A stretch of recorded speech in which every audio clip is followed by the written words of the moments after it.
Some rugby questions right now are easy to answer. Others might take a year or more to figure out. On the easy side, tomorrow's match. Will the All Blacks beat Australia and retain the Plessis-allan Cup? Yes and yes.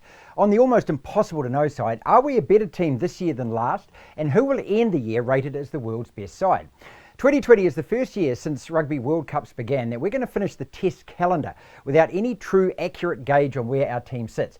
And for sad old train-spotted types like myself, this will be as frustrating to consider all summer as our inbound 2-week compulsory quarantine continues to be.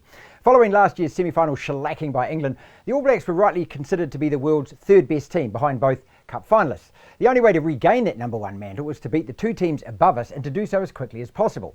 Home and away rugby championship tests this year against the Springboks, plus a November date at Twickenham would have been the perfect opportunities to rewrite those unwritten rankings.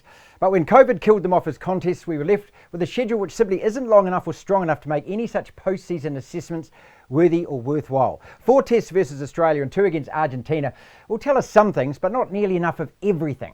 In terms of any meaningful critical analysis I'm talking about. You've got to write this year completely off. And it's not just our team that this applies to, but the whole global game. Yes, South Africa have to end 2020 still considered the world's best team, if for no other reason than they won't have been beaten. The fact they won't play a single test this year preserves their position by default, while the disjointed global calendar also renders futile any accurate assessment of the best Six Nations sides. I'm sure there are those who are going to try, but for this fan it's just not a debate I can be bothered having. Hopefully we get another chance next year to play a complete schedule, which do remember normally means at least 14 All Black Test matches.